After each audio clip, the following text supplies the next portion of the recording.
Bonjour, bienvenue dans cette émission. Nous sommes au Salon des services à la personne Méditerranée. Les services à la personne, c'est un secteur en plein boom.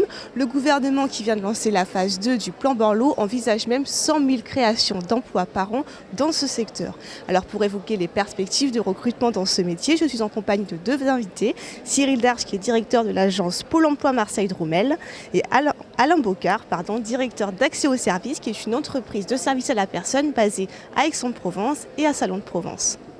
Messieurs, bonjour. Alors Cyril Darche, tous les jours on entend parler de suppression d'emplois et de plans sociaux. Pourtant, le secteur des services à la personne continue de recruter.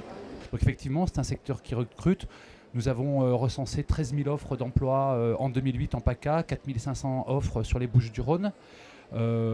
Les métiers les plus concernés, 50% de ces offres sont sur des intervenants à domicile et 30% sur des intervenants auprès d'enfants. Les 20% restants sont des métiers qui sont en train de se développer, les hommes toutes mains, le bricolage, le jardinage, les employés de ménage, l'assistance informatique, etc.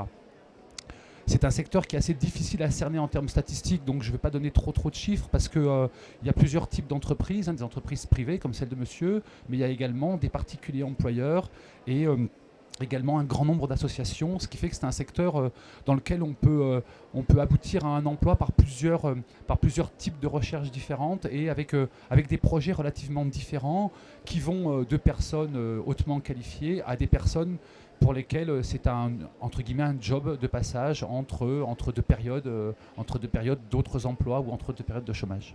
Alors vous venez de le dire, c'est un secteur qui recrute énormément. Et le paradoxe, c'est que les employeurs ont parfois du mal à trouver des salariés qualifiés. Est-ce que c'est le cas, par exemple, pour accès aux services ? C'est exact, il y a une certaine difficulté parce qu'on est confronté à deux types de personnes en recherche d'emploi. À la fois les personnes qui sont en recherche de job, donc qui sont là un petit peu à la recherche d'un job par défaut, et puis il y a celles qui sont à la recherche d'un job d'un véritable métier, par ambition, qui ont donc réussi à construire un objectif professionnel qui s'appuie sur une formation, sur des critères validés et qui vont à la rencontre des entreprises avec une véritable ambition. Ceci étant, c'est vrai que le secteur souffre encore, mais c'est en train de très largement s'améliorer d'une certaine mauvaise image de marque. Et la professionnalisation de ce secteur va attirer de plus en plus de personnes qui vont comprendre que travailler chez les autres, quelle que soit la nature du travail, quelle que soit la nature de la prestation de service qui est proposée, implique une véritable professionnalisation. Et donc c'est ce vers quoi on tend à travers le recrutement et surtout à travers également une formation quasi permanente à des normes, à des procédures, à des contrôles qualité. Cyril Darche, à Pôle emploi, vous constatez que les employeurs font de plus en plus d'efforts, on va dire, pour professionnaliser le secteur et essayer d'enlever cette image de mauvaise réputation ?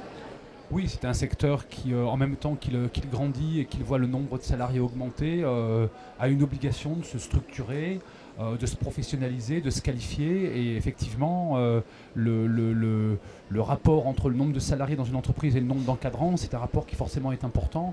Vous avez évoqué tout à l'heure donc, le plan Borloo, le deuxième volet, on va dire, du plan Borloo, avec effectivement des créations d'emplois qui sont espérées, qui sont relativement nombreuses. Et forcément, il va falloir effectivement, dans ce secteur, améliorer l'image de marque, améliorer certainement aussi les conditions de travail, les conditions de salaire et également, je dirais, les conditions périphériques au travail, c'est-à-dire notamment les problèmes de mobilité qui, par exemple, sur une ville comme Marseille, sont importants et qui sont souvent un frein à l'embauche, puisque ces emplois sont souvent des emplois à temps partiel et que pour une personne, cumuler plusieurs emplois à temps partiel, ça nécessite de se déplacer d'un endroit à un autre de Marseille. Il faut généralement posséder une voiture, mais c'est vrai que c'est quelque chose qui représente une réelle difficulté pour les employeurs dans leur recrutement. Alors pour des personnes qui souhaiteraient quand même s'orienter vers ces métiers, puisqu'on l'a dit, il y aura énormément de demandes dans les prochaines années, quelles sont les possibilités de formation, de qualification, puisque naturellement on ne s'improvise pas, aide à domicile ou assistant informatique. Il existe, j'allais dire, sur le marché, même si le terme n'est pas forcément très bien employé, une multitude de formations, d'attestations de compétences, de formations validantes et validées par des diplômes. Et ça, il est absolument nécessaire lorsqu'on veut véritablement s'engager dans ce nouveau créneau, de comprendre que la différence, elle se fera essentiellement entre les personnes qui ont une approche professionnelle de leur propre métier, c'est-à-dire qui acceptent de passer à travers une formation. Nous, en tant qu'employeurs, par exemple dans le réseau des franchisés accès aux services, nous avons une commission emploi qui travaille au niveau national de manière à répertorier l'ensemble des formations les mieux adaptées par rapport à nos procédures de travail, mais évidemment, ce n'est pas spécifique à accès aux services. Ce qui est important, c'est qu'on peut donner la possibilité à des gens qui n'ont pas de diplôme, qui n'ont pas de formation, d'acquérir, à partir du moment où elles ont la volonté, une motivation, une implication et le sens des responsabilités. À partir de ce moment-là, on peut bâtir un véritable plan de carrière parce que les éléments les meilleurs seront dans le cadre du développement de nos structures, quelles qu'elles soient associatives ou entrepreneuriales, eh bien, il y a nécessairement des débouchés pour l'encadrement qui vont se faire jour en termes de contrôle qualité, en termes de planification, en termes de formation même interne aux entreprises. Donc, il y a de véritables opportunités à saisir pour toutes les personnes qui ont la volonté de s'impliquer avec sérieux et responsabilité dans leur travail au quotidien. Au niveau de Pôle emploi, vous proposez régulièrement et facilement des formations à des demandeurs d'emploi qui voudraient se reconvertir sur un de ces secteurs? Alors, il y a deux types de réponses qu'on peut faire à votre question. La première réponse, pour quelqu'un qui souhaite travailler dans ce domaine, effectivement, ça part de l'identification de ses compétences, de ses savoir-faire, de ses savoir-être, d'une vision la plus réaliste possible du métier. C'est-à-dire qu'il ne suffit pas de savoir garder ses propres enfants pour s'improviser, être garde d'enfants à domicile. On est professionnel chez des particuliers. Je souhaite travailler dans ce secteur, c'est d'abord donc faire cette étape, c'est avoir une stratégie de recherche d'emploi ou de construction de projets professionnels qui soit une construction réellement intelligente, réellement intégrée dans un parcours personnel et dans un parcours de vie, et puis effectivement aboutir éventuellement sur des formations de diplôme d'état d'auxiliaire de vie sociale ou d'assistante de vie aux familles.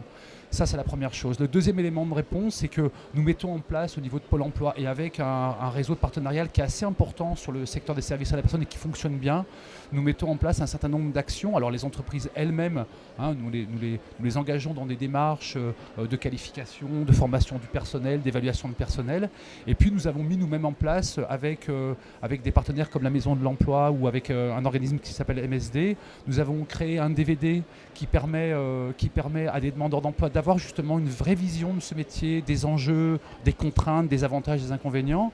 Alors pour terminer rapidement, si vous aviez un dernier mot pour susciter des vocations et puis inciter toutes les personnes à venir, si ça les intéresse, travailler dans ce secteur des services à la personne. Alain Bocard. Écoutez, je dirais que le succès de ces métiers, le succès des personnes qui vont travailler dans ce nouveau secteur, c'est le terme de professionnalisation. Donc il faut avoir une approche professionnelle. Et au-delà de ce qu'on fait, je crois que ce qui est le plus important, c'est la manière dont on le fait. Et moi, je souhaite véritablement, et j'espère que c'est le cas dans mes entreprises, c'est que les personnes qui travaillent avec moi, mes équipiers, eh bien, soient véritablement fiers de travailler pour accès aux services, de travailler au service des autres. La démarche professionnelle inclut forcément comme conséquence la fierté. La fierté, elle se loge dans la manière dont on travaille. Et vous, Cyril Dache, un dernier mot? Grosso modo, en PACA et dans les Bouches-du-Rhône, le ratio, c'est deux demandeurs d'emploi pour une offre d'emploi. Donc c'est un ratio qui est favorable aux demandeurs d'emploi.